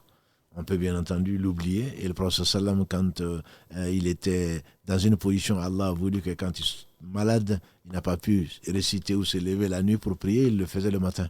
Donc si quelqu'un qui récite tous les soirs la sourate al-Mulk, si un jour, pour une raison ou pour une autre, soit il a oublié, soit il était très malade, ou pour une raison qu'Allah seul sait, il peut la réciter donc jusqu'au dehors, pour rattraper, entre guillemets, c'est qu'il faut faire son wird, comme l'a appelé le prophète sallam, pour faire son wird donc le matin. Ça ne veut pas dire qu'on va le faire tous les matins, c'est le soir, mais si on n'a pas pu le faire, on peut le rattraper, c'est comme certaines prières d'ailleurs, qu'on devait faire, que lui-même faisait après le Asr, alors c'est déconseillé de prier des prières surrogatoires après le Asr, mais il rattrapait ce qui s'était imposé. Comme il a dit alayhi salatu wassalam, ce qu'Allah aime le plus, c'est ce qui dure. Donc il ne faut pas commencer à s'imposer, à lire 100 versets, voire 200 versets par nuit, et ensuite on finit par Qul Allahu Ahad et encore. Donc c'est une sourate effectivement qui est recommandée à lire, on peut la réciter, on peut l'écouter, et alhamdulillah, Allah protégera, subhanahu wa ta'ala, donc le lecteur contre le châtiment de la tombe, effectivement. Donc c'est pas recommandé comme les 3 dernières sourates de lire juste avant de s'endormir. Non, là, encore une fois, il a dit celui qui lit le soir. Donc le soir, c'est depuis le Maghreb jusqu'au Fajr. Jusqu'au Fajr, le dernier tiers de la nuit, on peut, pour celui qui se lève, il peut le réciter dans la prière. Il peut également le lire sans le réciter dans la prière. Il peut le réciter sans être en prière également. Et pour si il est en voyage ou autre chose, ou il est sur la route de sa maison, qu'il a perdu les ablutions, on a vu avec Si Mohammed, on peut également réciter le Coran en état d'impureté mineure. Donc on peut le faire. Shaitan va te dire non, tu n'as pas les ablutions. Quand tu rentres, tu vas trouver des soucis, ou tu es fatigué, etc., pour te faire oublier donc de réciter. On peut le faire. Bien entendu, le mieux, c'est d'avoir des ablutions comme tout le temps. Mais même si on a perdu les ablutions, on peut réciter le Coran. Quand j'ai dit les ablutions, les petites ablutions. Justement, c'est quoi qui est le plus conseillé? Est-ce que c'est de le réciter ou de le lire? Réciter et lire, si on le récite, on est dans la prière. Enfin, si on le récite, on peut ne pas être dans la prière, on peut réciter. Parce que réciter, c'est certainement mieux parce qu'on connaît par cœur. On connaît par cœur, on y associe donc différents organes comme les oreilles, comme le reste, comme la langue, etc. Quand on lit, on ne généralement pas à haute voix. Sauf pour les personnes malades ou pour les personnes sauf si on est dans la prière, auquel cas on récite. Donc lire, quand on ne prie pas, on peut le lire, on peut le varier même, la langue rentre dedans, mais c'est surtout essayer si ça nous protège, Inch'Allah, contre le châtiment de la tombe, il faut penser au sens, comme l'a dit tout à l'heure sur Mohammed, c'est le sens. Il faut prendre au moins, moi je conseille en tout cas, de prendre au moins une traduction du sens de certains sens de versets de cette sourate ou d'autres sourates. Et comme on a posé la semaine dernière la question, j'ai répondu en dehors du live, qu'est-ce que je conseillerais pour apprendre l'arabe. Moi, la meilleure méthode que j'ai trouvée, mais c'est probablement pas la méthode, la meilleure, mais pour moi, la meilleure méthode, c'est d'écouter le Coran et de voir et d'écouter et de lire plutôt le sens en même temps. Allah m'a enseigné beaucoup. Le peu d'arabe que je connais, j'en ai profité beaucoup de l'écoute du Coran tout en regardant le sens. Et Allah enseigne ce qu'il veut à qui il veut. Donc il faut être familier du Coran. Il ne s'agit pas même si on ne connaît pas par cœur, il faut aimer la parole d'Allah subhanahu wa ta'ala. Aimer Allah, c'est aimer sa parole. Donc la bénédiction, ne serait-ce que jeter, quand il dit est-ce que c'est la meilleure méthode, regardez l'écriture, la parole d'Allah subhanahu wa ta'ala, c'est déjà une bénédiction. C'est lui accorder l'importance. Voilà. Donc c'est bien également, donc c'est une adoration au moins des yeux, ce que tu n'as pas quand tu es en train de réciter. Je combinerai les deux, et même si on n'est pas en prière, éventuellement de méditer sur le sens, puisque tu ne comprends pas, mais tu as certains sens donc, qui sont dans la traduction. Je combinerai toutes les méthodes, entre guillemets, pour avancer vers Allah subhanahu wa ta'ala, mais surtout que le Coran soit notre compagnon. Que ce ne soit pas seulement à l'occasion du mariage, comme dit ici Mohammed, ou à l'occasion de la mort, comme c'est connu. On va payer des gens 50 € pour qu'ils viennent prier sur nos morts, et en plus on est tranquille. On se dit, ça y est, s'il va reposer en paix. Aucun non. C'est pas ça qui va le faire reposer en paix, c'est ce qu'il a avancé quand il était vivant. Voilà. Donc, effectivement, il y a les même trois méthodes, je dirais. Même dans son lit, c'est pas un manque de respect.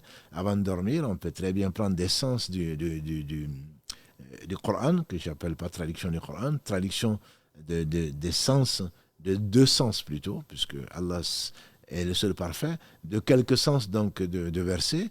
Soit on s'assoit, soit on se couche, pas pour bailler, mais on se couche, on se concentre et on lit, on médite sur quelques versets, alhamdulillah, et on dort avec. Il se peut que par cela, Allah subhanahu wa ta'ala, pas pour bien dormir, pas contre les cauchemars, mais on dort. Parce que comme l'a dit Allah subhanahu wa ta'ala dans la sourate 39, Wallahu yatawaffal anfusa hina mautiha wallati lam tamut fi manamiha. C'est Allah qui reprend l'âme quand elle meurt, quand la personne meurt, et celle qui meurt ne meurt pas, Allah le prend quand même dans son sommeil.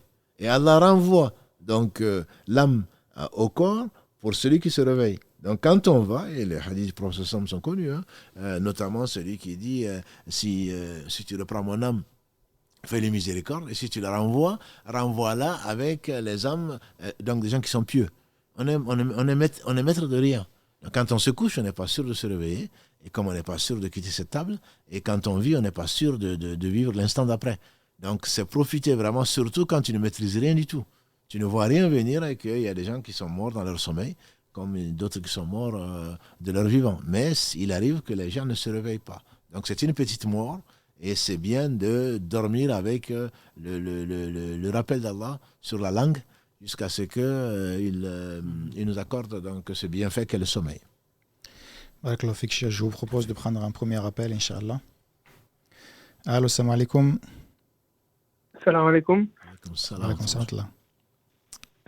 Barakallahu fik, Cheikh, pour ce que vous faites pour la communauté avec l'équipe. J'avais juste une question qui est un peu éloignée du sujet, donc je suis désolé, je suis pas dans le thème, mais ça me tracasse depuis pas mal de temps et je pense que ça pourrait profiter à des frères, Inch'Allah. C'est au sujet, donc, pour citer le pays, donc en Afrique de l'Ouest, au Sénégal, vous savez, je pense que tout ce qu'il y a comme l'islam qui est là-bas avec beaucoup de ce qu'on appelle des confréries, pour pas citer les noms de... Donc ça, je pense qu'il n'y a pas de discussion sur le fait que c'est des choses qui sont de l'innovation et qui ne sont pas à prendre. Mais ma question maintenant, c'était sur notamment un cher, donc cher... Est-ce que cette personne-là, même si ce que les hommes ont fait derrière est à rejeter, est-ce que cette personne, on peut... notamment ses écrits, est-ce que c'est une personne qui est reconnue comme étant vraiment de la sunna ou pas? c'était vraiment la question de est-ce qu'on peut lire ses écrits, voilà. Alhamdulillah, c'est une bonne question, notamment pour... Il n'y a pas que... Alhamdulillah, on ne va pas citer, tu as presque cité, on va citer les confréries qui s'en réclament, etc. Il y en a qui se réclament de Jésus, hein, je veux dire. Donc il faut faire attention, il faut faire très attention. Il se peut que ces hommes étaient des hommes pieux, il se peut. Je n'ai pas... Même si on a écrit sur eux ce qu'on a écrit, même si certains les ont insultés, ils n'ont pas le droit. Qu'ils prient pour les gens qui sont morts, en tout cas musulmans, puisque celui qui n'est pas dans ce cas-là, le prophète sallam et le prophète Ibrahim alayhi salam, Allah leur a interdit de prier sur même leurs propres parents qui sont morts en dehors de l'islam. Donc il faut penser du bien des gens tant qu'on n'a pas le contraire. Des gens par contre qui les adorent, bien entendu on ne doit pas les suivre, on doit même leur enseigner que c'est de l'association.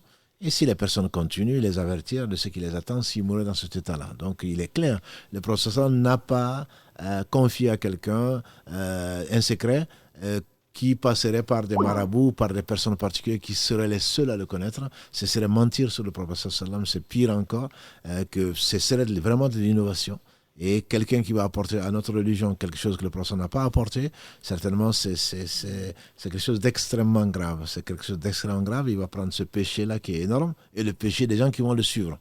Donc les fondateurs de confréries, moi je ne dirais pas que c'est eux qui l'ont fait. Je n'ai pas de preuve de cela. Il y a des gens qui suivent des gens et on doit suivre que le prophète sallam. On sait le dire... qu'Allah bénisse les uns et les autres. On dit que c'est Ibn Abbas, d'autres disent que c'est l'imam Malik, qu'Allah leur fasse miséricorde. Dans tous les cas, on prend de tout le monde, on laisse de tout le monde, sauf de celui qui habite cette tombe-là, c'est-à-dire s'agissant du prophète sallallahu. Quelle que soit la personne, que ce soit un savant de la sunna, et quel que soit son niveau, on prend de tout le monde, on laisse de tout le monde, sauf du prophète sallallahu. Donc, on ne va pas chercher parce que c'est un marabout, parce qu'il est suivi par... Satan est suivi par l'écrasante majorité des hommes. Hein. Ce n'est pas pour autant qu'on va le suivre. Donc, on suit la vérité et qu'Allah fasse miséricorde à nos savants, à nos ulamas, s'ils ont fait des erreurs, et tout le monde en a fait. Le prophète sallam dit donc, chaque fils d'Adam est soumis à l'erreur. Et les meilleurs, c'est qu'ils se repentent. Et qu'Allah fasse miséricorde à nos savants, et fasse miséricorde à nos ignorants aussi qui cherchent à apprendre. Mais je n'irai pas à insulter les uns et les autres parce que je n'ai pas la preuve que c'est eux qui se sont fait adorer. On ne va pas insulter Isa alayhi salam parce que les gens l'adorent. Pas du tout. Quant aux deux personnes auxquelles tu fais allusion, j'ai entendu des choses, je n'ai pas la preuve que ces choses soient vraies et donc je préfère ne pas les incriminer. Par contre, je dénoncerai la pratique des gens qui les adorent et qui leur fait dire des choses qui sont inacceptables dans l'islam. Là, il faut dénoncer la chose de la façon la plus formelle, en tout temps, sachant que là, beaucoup de gens suivent des voies et donc, qui ne connaissent pas, dont ils ont hérité. Nous sommes tous comme ça, hein. Sauf que Allah subhanahu wa ta'ala en a guidé un certain d'entre nous. Mais la référence c'est Allah. Le prophète a dit, Allah a dit, le prophète il a dit. Donc après, les personnes, on les aime en fonction de l'amour qu'ils ont manifesté pour le prophète sallam, qu'ils ont manifesté pour Allah subhanahu wa ta'ala. Donc je mets en garde, je pense que tu as eu raison de poser la question, je mets en garde contre le fait de condamner des personnes comme ou d'autres que certains considèrent comme de grands savants et d'autres qui les considèrent comme des fondateurs de confession, de confréries ou autre chose.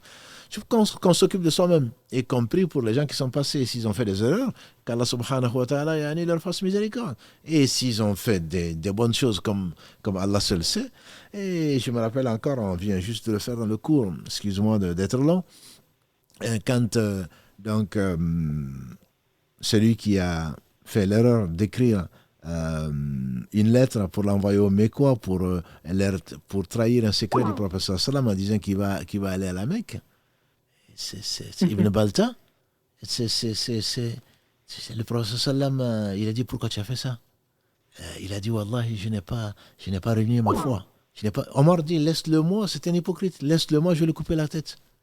Il dit il a parlé, il dit c'est parce que vous avez des familles là-bas, moi je suis un étranger, j'ai ma famille, je voulais juste faire une faveur pour qu'on protège ma famille.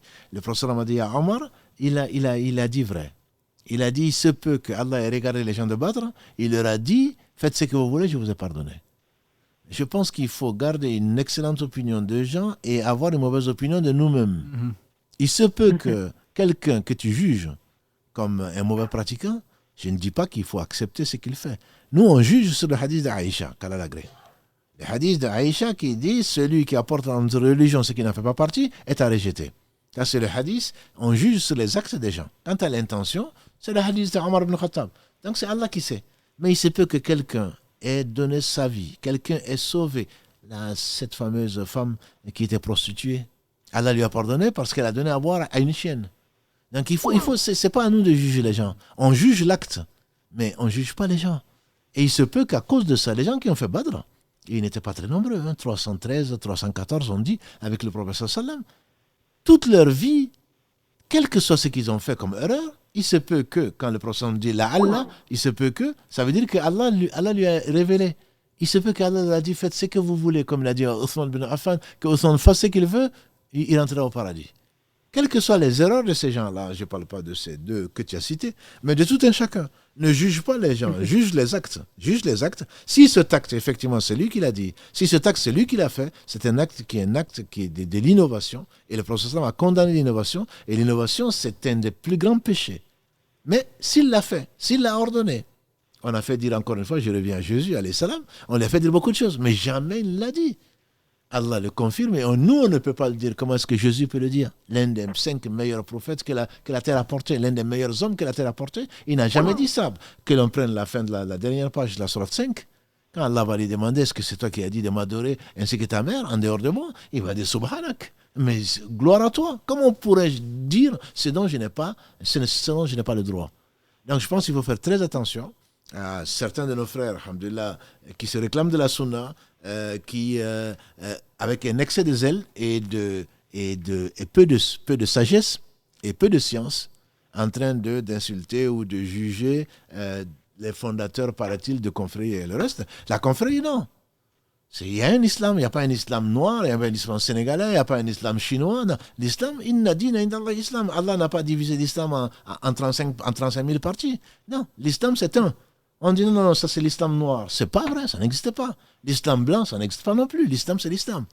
Après, l'islam est venu, alhamdulillah, pour adoucir le cœur, pour polir nos coutumes. Et l'islam a accepté tout ce qui n'est pas interdit.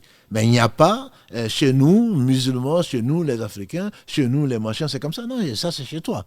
Pour Allah, il n'y a qu'une seule religion. Voilà, donc je pense juste, j'ai été un peu long, juste pour que, il faut faire attention de ne pas insulter les morts, il faut faire attention de ne pas dire des choses dont on n'a pas de certitude. Et il faut prier pour les erreurs de tout un chacun, notamment des savants. Ils le méritent bien. Barakallahu fik. Allah yarfik. Merci. Jazakallah khair. Salam alaikum. Alaikum salam. On a d'autres appels, Karim? Ouais. Allô, salam alaikum.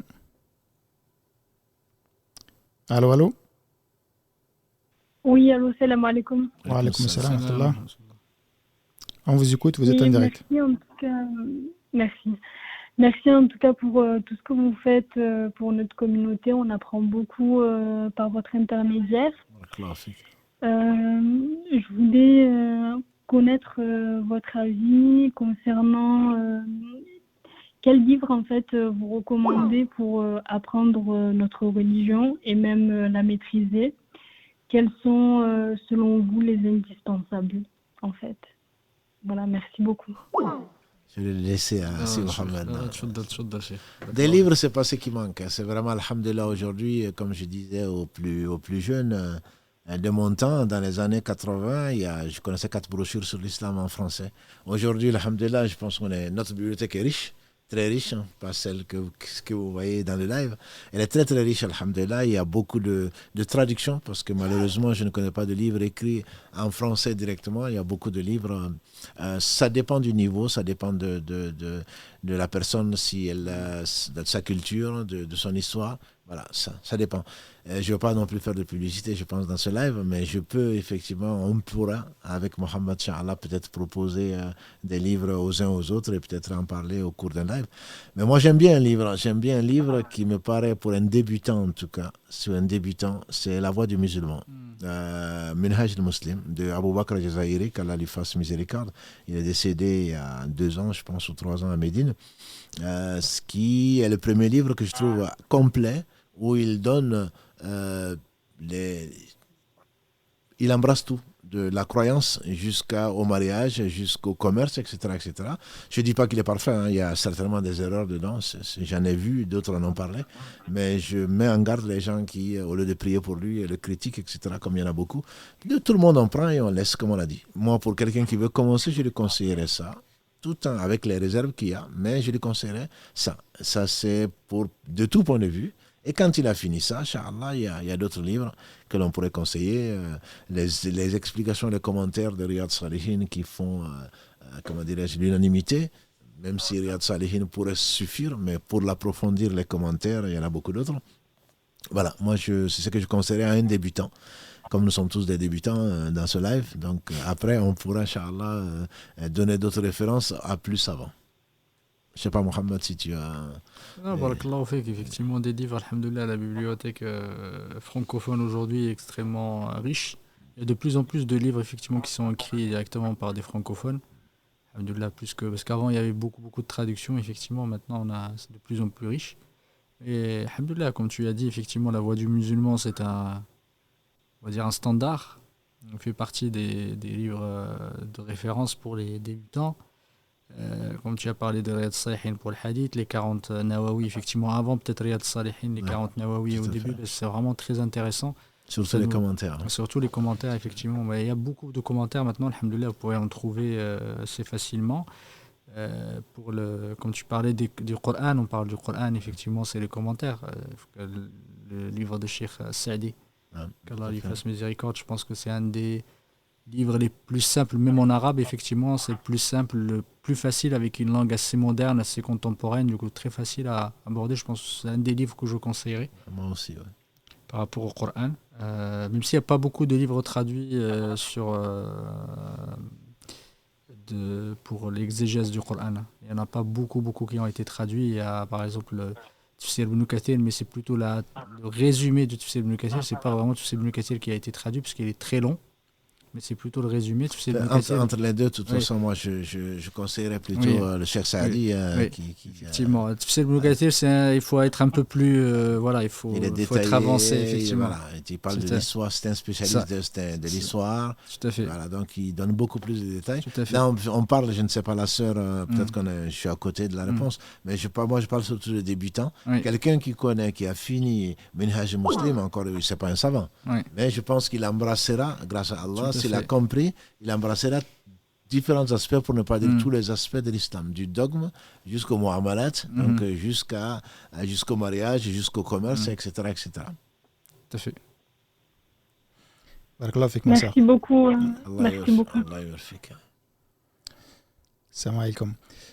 Cher, avant de reprendre un autre appel, j'ai une question sur un point, sur la Fatiha. Quand on récite la Fatiha, dans la prière, ou surtout quand l'imam va réciter et les fidèles qui sont derrière, une fois qu'il a terminé la sourate, on répond Amin derrière lui.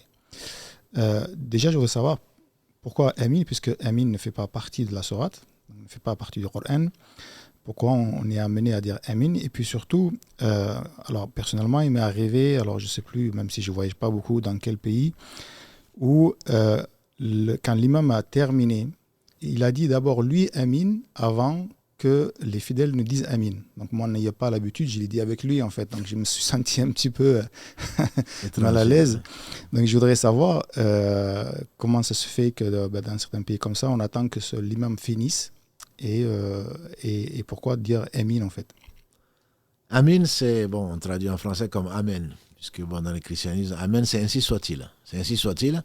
Et c'est participer, que l'imam a récité Allah subhanahu wa ta'ala par la bouche du prophète sallam dans le hadith d'Abu Huraira rapporté par l'imam muslim, qu'Allah le fasse tous miséricorde aux compagnons du prophète sallam. Ce qui a été dit notamment qu'Allah partage la prière donc entre son serviteur et lui-même. Quand son serviteur dit Alhamdulillahi Rabbil Alamin, Allah dit mon serviteur m'a loué. Quand il dit Ar-Rahman Rahim, mon serviteur a fait mes éloges. Maliki Yomidin ou Maliki Yomidin, mon serviteur m'a glorifié. Yakan Abudu Yakan Astain, ça c'est entre mon serviteur et moi, et mon serviteur aura ce qu'il aura demandé. Donc là, on va faire des invocations.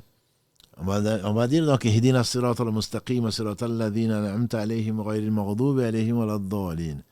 Donc ça, c'est la plus grande demande. C'est peut-être un des secrets pour lesquels Allah nous demande de demander 17 fois par jour minimum cette guidée-là. Ibn Qayyim et son maître disaient souvent, quand on recherche la chose la plus précieuse dans ce bas monde, c'est d'être guidé.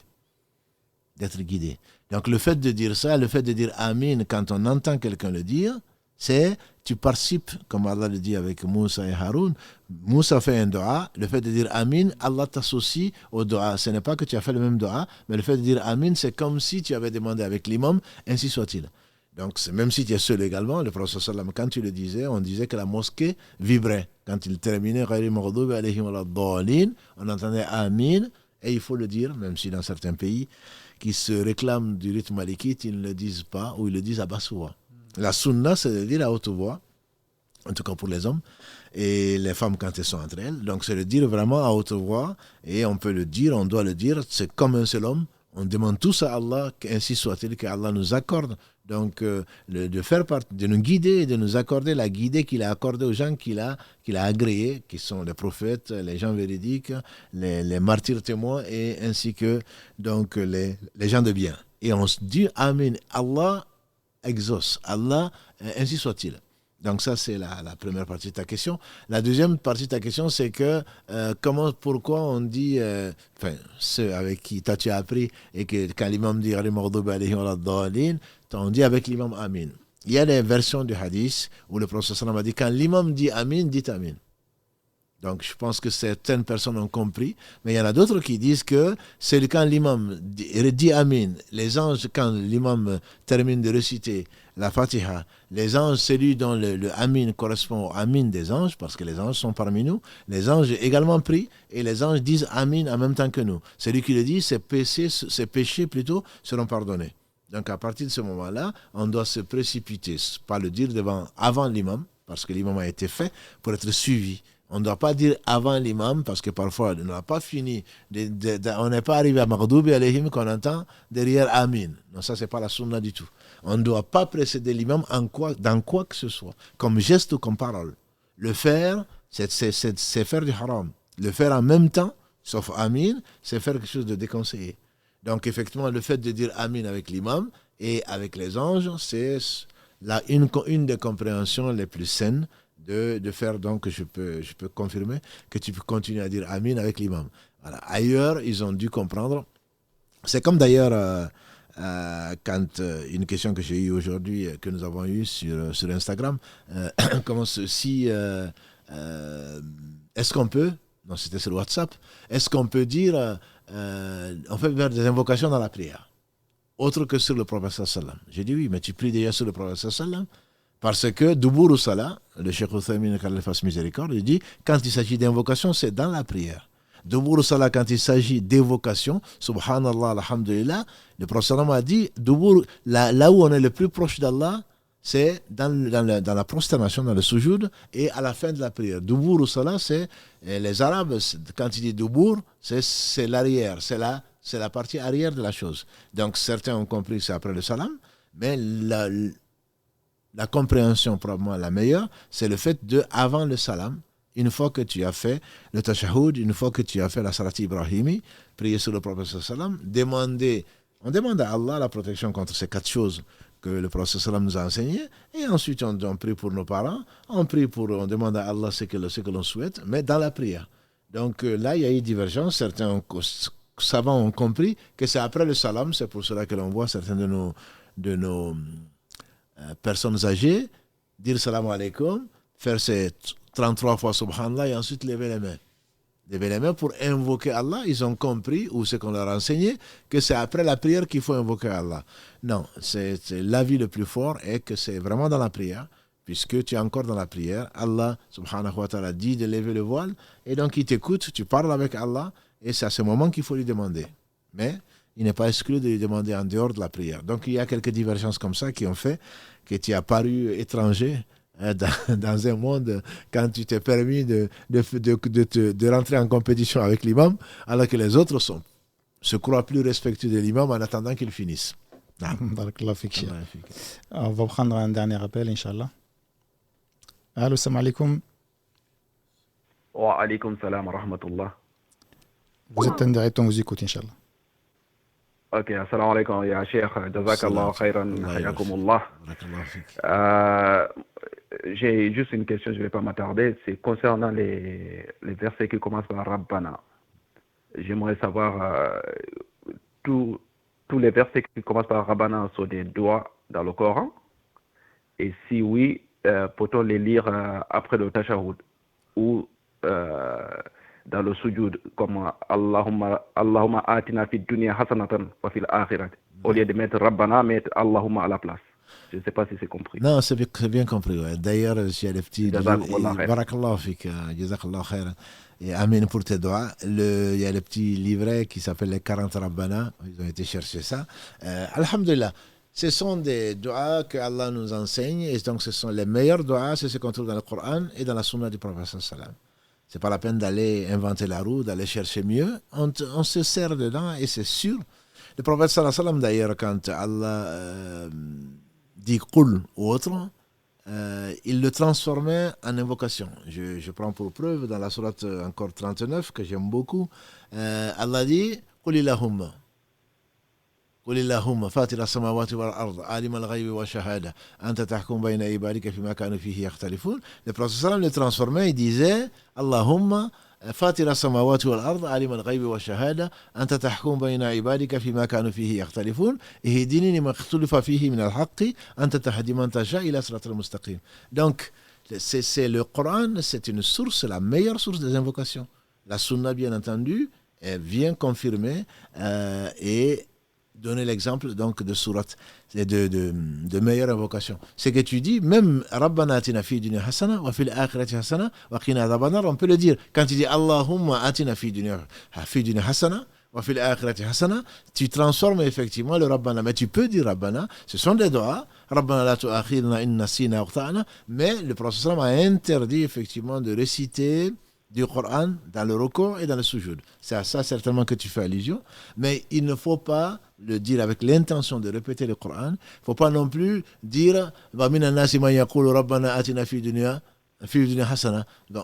il ne faut pas prendre le verset. On peut prendre la partie Rabbana et la dire en tant qu'invocation. Dans le sujoud, on peut la dire en tant qu'invocation. Après le tashahhud, après la prière ibrahimi, je ne connais pas de divergence dessus. On peut le faire, mais on ne récite pas le Coran. Si tu veux, comme tu prends la précaution et tu as raison, de dire Allahumma, mais si tu disais Rabbana, Allah aime Rabbana. C'est l'invocation, disent les gens de science, des prophètes. Les prophètes disaient souvent Rabbi, Rabbana. Parce que tu sais qui tu adores. Tu sais que celui qui t'a éduqué, puisque Rabb, comme on le sait, c'est l'éducateur, entre guillemets. On en a déjà parlé dans les émissions, dans les épisodes sur le Tarbiya. Donc c'est la même racine, c'est vraiment celui qui, depuis, c'est lui qui t'a créé et qui va t'amener jusqu'à la mort. Ensuite, tu vas te ressusciter. C'est ton seul maître. Rabbi. Donc, le fait de dire Rabbi, ça remplit la bouche, ça remplit également le cœur. Donc, c'est l'un des trois noms sublimes, disait Ibn Qayyim, qui rassemble plutôt tous les noms. Allah, Ar-Rahman et Ar-Rabb. Voilà. Donc, ça rassemble vraiment tous les noms. Et donc, le fait de dire Rabbana, moi, je te le conseille, tu peux le dire, il n'y a pas de souci. Et si tu es arabophone visiblement, tu peux dire Rabbi aussi. Donc, et au lieu de mettre au pluriel, tu le mets au singulier. Voilà. Mais Rabb, ça remplit la bouche, ça remplit le cœur, et c'est quelque chose de permis, tant dans le sujoud que après donc, le tashahhud et la prière ibrahimi. Qu'Allah subhanahu wa ta'ala accepte de toi et de nous. Amen. Amen, barakallahu fik. Jazakumullah khairan. Barakallahu fik. Salam alaikum. Fik baraka. Wa alaykum salam wa rahmatullahi wa barakatuh. On va arrêter là, Inch'Allah, pour les questions par téléphone. Il y a d'autres questions aussi par écrit, mais je pense qu'on les gardera pour la semaine prochaine, Inch'Allah. Donc, je vous laisse terminer, Inch'Allah. بارك الله فيك يا محمد جزاك الله خيرا سبحانك اللهم وبحمدك أشهد أن لا إله إلا أنت أستغفرك وأتوب إليك سبحان ربك رب العزة عما يصفون وسلام على المرسلين والحمد لله رب العالمين